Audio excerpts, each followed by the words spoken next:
Hola, bienvenidos a un nuevo tutorial de FDT. En este caso vamos a ver cómo se resuelve completamente un problema para aprender a manejar el teorema de aplicación de puntos dentro de un circuito magnético donde tenemos bobinas acopladas magnéticamente. Aparte, resolveremos lo que es un circuito eléctrico equivalente aplicando la teoría de la ley de Ohm. Bien, pues el enunciado del problema nos comenta que el esquema por puntos de un circuito con un acoplamiento magnético existente es el que se muestra en la figura inferior y en ella tenemos los siguientes valores conocidos. Una bobina número 1, que es una bobina real con una parte real que tiene una resistencia de 125 ohmios y una parte imaginaria, una parte de autoinducción correspondiente con 350 milihenrios. Una bobina 2, que es ideal, con 250 milihenrios de autoinducción, y una bobina 3 con un coeficiente de autoinducción ideal también de 150 milihenrios. Por último, un condensador ideal, carente de resistencia, con 50 microfarads de capacidad.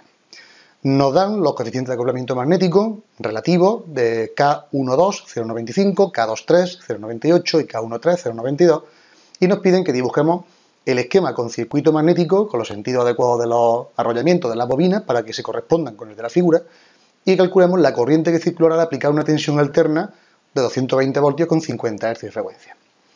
Bien, pues si nos fijamos en la parte principal del dibujo, encontramos que tenemos la bobina real, que sería esta parte de aquí, con el coeficiente L1 y R, donde el punto está alojado a la izquierda de la primera bobina. Encontramos la segunda bobina, L2, con su punto situado también a la izquierda. Encontramos el condensador y la última bobina ideal, L3, con su punto magnéticamente conectado, en este caso a la derecha. Bien, pues en el esquema magnético hay que recordar que una bobina puede crear un efecto, aparte del propio de inducción mutuo en bobinas que estén colindantes y dependiendo de si sus flujos van alineados o no, son aditivos o se pueden restar uno menos el otro en función de cuál es mayor que cuál. Bien, pues la forma de representar ese coeficiente de inducción mutua es el que aparece aquí debajo, donde vemos que M y J, donde IJ sería cada una de las bobinas que estamos estudiando, sería los correspondientes coeficientes de inducción, K y J, multiplicado por la raíz cuadrada del producto de los coeficientes de autoinducción de cada una de esas bobinas. En este caso, pues vamos a aplicarlo al circuito que nos plantea el problema. Si os fijáis aquí, nos aparece que existe un coeficiente donde relaciona la bobina primera con la bobina tercera, que sería este M13. Aparecería un coeficiente que nos relaciona la 1 con la 2, con este M12, y entre la 2 y la 3 existiría un coeficiente de inducción mutua M23.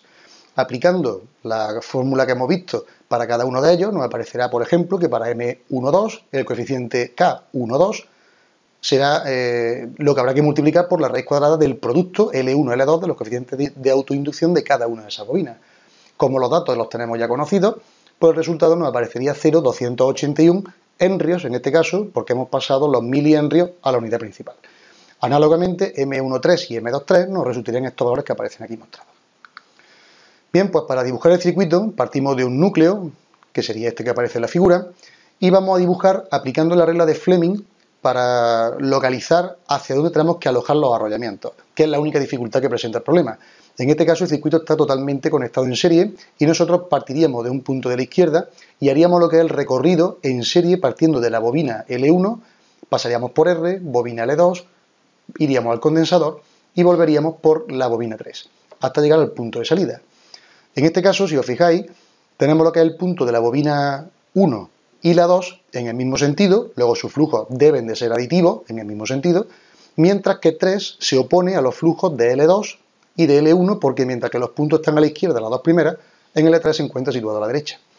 Bien, pues la regla de Fleming nos dice que si nosotros abrazáramos la estructura, la sección del circuito con nuestra mano derecha, indicando con nuestros dedos la forma en la que entra la intensidad, por dónde entra, si entra por una parte o entra por otra, el dedo pulgar nos indicaría hacia dónde va el campo magnético y por ende, por dónde se dirige el flujo, que recorre luego la sección de ese núcleo.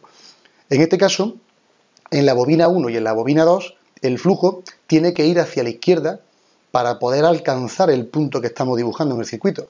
Con lo cual, en el caso de la bobina 1, la intensidad habrá que dibujarla de tal manera que permita que el flujo coincida con el sentido ascendente de nuestro dedo. Entonces, al abrazar la bobina, nuestros dedos tendrán que abrazar por la parte exterior, la parte que en el dibujo pegaría a nosotros, para que la espira correspondiente cree el flujo magnético deseado. y en este caso vemos que el flujo pasa por arriba y se esconde por detrás. En la siguiente vuelta hace lo mismo y vuelve a hacerlo en todas y cada una de las espiras. Correspondiente a la espira 2 tenemos el mismo criterio. En este caso la espira está horizontal y el flujo tendremos que dirigirlo de tal manera que abrazando por delante, es decir, la primera espira vuelve a pasar por delante, cerca del observador, y las siguientes van pasando por la parte trasera, hasta que alcancemos lo que es el condensador. En el caso de la espira número 3, el flujo debe ser al contrario, porque va partiendo del punto C hacia afuera, con lo cual el flujo tiene que partir del condensador, que es el C, hacia afuera. Y ello requiere que la espira pase en sentido contrario, lo cual a la intensidad entra por la cara trasera del armazón de ese circuito magnético y va recorriéndolo en sentido contrario a las otras dos bobinas que hemos visto inicialmente. Bien, pues quedarían de esta forma. Aparte, lógicamente, tenemos lo que son los coeficientes de inducción mutua, M1,3 entre la 1 y la 3, M2,3 entre la segunda y la tercera y M1,2 entre la primera y la segunda. La R y la C, resistencia y condensador respectivamente, no se ven alterados por el funcionamiento magnético de la bobina. Bien, pues en este caso, todo lo que tenemos corresponde con una impedancia Z, que es la suma de una parte real y de una parte imaginaria correspondiente tanto a las bobinas como a los condensadores. El condensador en este caso sería directamente menos J1 partido omega C, que es la parte de la capacitancia de ese condensador, mientras que toda esta parte de aquí sería extrayendo factor común, la omega, para que solamente quede omega L u omega por M, en función de si es autoinducción o inducción mutua, los tres valores de las autoinducciones que tenemos de las tres bobinas, y ahora por pareja, porque claro, al tener dos bobinas, la primera bobina crea sobre la segunda el mismo efecto que la segunda sobre la primera. Entonces todos los efectos son recíprocos. Por eso aparece aquí con este signo, con este número 2 que multiplica. En el caso de la bobina 1 y 2, el flujo se dirige en el mismo sentido, con lo cual son aditivos y se sumarían sus efectos.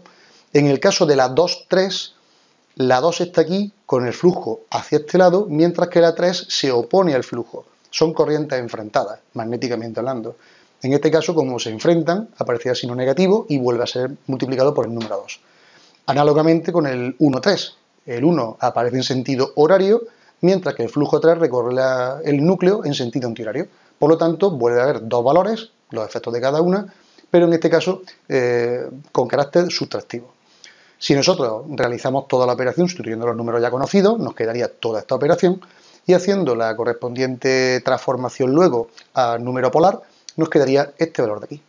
Solamente nos quedaría para calcular la intensidad, aplicar la ley de Ohm, donde I fasor sería el cociente de los fasores de tensión y de impedancia. La tensión podemos tomarla como 200 ángulo cero, porque al fin y al cabo es un valor de referencia. Simplemente la parte inductiva o capacitiva que nos salga de la intensidad irá con respecto al valor de la onda de tensión que estamos estudiando, con lo cual no nos afecta para el resultado del problema. Bien, pues la Z es la que hemos considerado, la V hemos dicho 200 ángulo cero y el resultado de la intensidad 1,39 desfasado 37,68 grados. Bien, pues hasta aquí esta explicación del problema, espero que haya sido de vuestro interés. Recordaros que podéis acceder a la página principal fdt.es, donde encontraréis vídeos relacionados con este y con otras materias que están ordenados por categoría y que os facilitarán el estudio. Muchas gracias por vuestra atención y esperamos veros por aquí pronto.